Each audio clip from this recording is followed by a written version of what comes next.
අපි දැන් කතා කරමු Kansai special machine එකේ looper distance එක එකයි clearance එකයි looper එකේ position එක කොහොමද හදාගන්නේ කියන එක අපි පාවිච්චි කරනවා මෙන්න මේ වගේ looper එකක්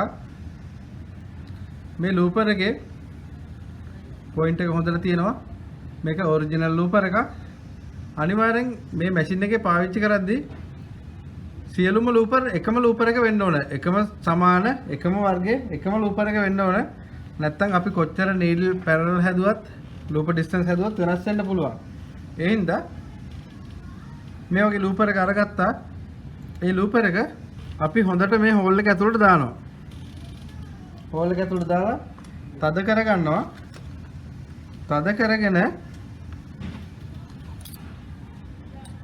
මෙන්න මේ ස්ක්‍රූ එකෙන් හොඳට තද කරගෙන පහළට කරලා තද කරගන්නවත් එක්කම අපි එක දෙයක් කරගන්න ඕන. අපි මේක හොඳට තද කරගෙන තියෙන්නේ. ඒත් එක්කම අපි බලනවා මේක drop point එක හරියද කියලා.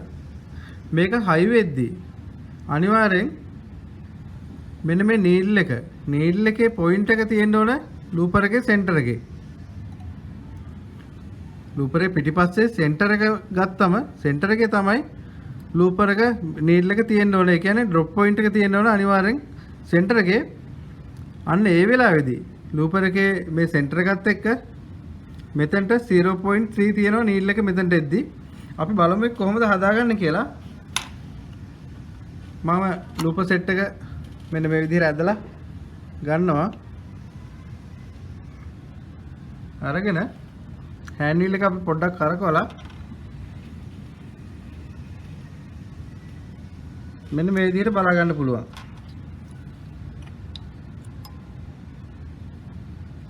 මෙන්න මේ විදිහට. ඔයාලට පේන ඇති සෙන්ටර් එක තියෙන්නේ drop point එක තියෙන්නේ හරියට සෙන්ටර් එකේ. එහෙම නැත්නම් අපිට පුළුවන් මෙන්න මේ ස්ක්‍රූ දෙක මේ looper holder එක high කරන ස්ක්‍රූ දෙක බුරුල් කරලා looper bar එක මේ set එක අපිට පුළුවන් left එකට right එකට හදා ගන්න. මේකත් එක්ක මෙන්න මේ ආකාරයට තමයි looper එක අපි high කරගන්නේ. ඒත් එක්කම looper distance එක ගැන කතා කරොත් ඒත් එක්කම අපි බලමු looper distance එක කොහොමද හදන්නේ කියලා. looper distance එක හදද්දී මෙන්න මෙතන screw එකක් තියෙනවා ඔයාලට පේනවා ඇති.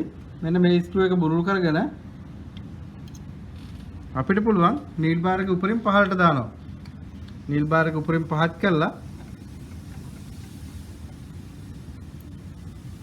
needle bar එක උඩින් පහත් කරාට පස්සේ අපි අර 4mm ඇලංගි ස්ක්‍රූ එක ලූස් කරාම අපිට පුළුවන් මෙන්න මේ ආකාරයට මේ හෝල්ඩර් එක මූව් කරගන්න. මෙතනදී අපි තියන්නේ ඩිස්ටන්ස් එක 2.8 mm ලූප් පොයින්ට් එකේ ඉඳලා නීඩල් එකට 2.8. ඔයාලට පේනවා ඇති මෙන්න මේතන පැහැදිලිව පේනවා.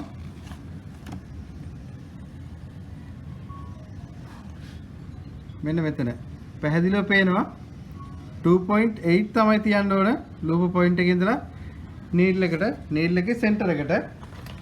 අපි ඒක තියාගමු. මෙතනදී මම පාවිච්චි කරනවා අපිට පුළුවන් රූලක් පාවිච්චි කරන්න, ඒ වගේ වර්නියර් කැලිපර් එකක් පාවිච්චි කරන්න. අපි සරලව පාවිච්චි කරන්න පුළුවන් 2.5 ඇලන් කිය. 2.5 ඇලන් කිය මෙන්න මේ දාර දෙකක් තියාගත්තා නම් 2.8 අපිට ගානට සෙට් වෙනවා. අපිට පුළුවන් 2.5 ඇලන් කිය පාවිච්චි කරන්න පුළුවන්. 2.5 දාර දෙක පාවිච්චි කරන්න පුළුවන් ඇලන් කිය. ඒත් එක්කම අපිට පුළුවන් රූලර් එකක් පාවිච්චි කරන්න. රූලර් එක පාවිච්චි කරලා මෙන්න මෙහෙම 2.8 වලට අපි හදා ගන්නවා. අපි පහසුයි රූලරට වැඩිය මෙන්න මේ වගේ ඇලංකියක් පාවිච්චි කරොත්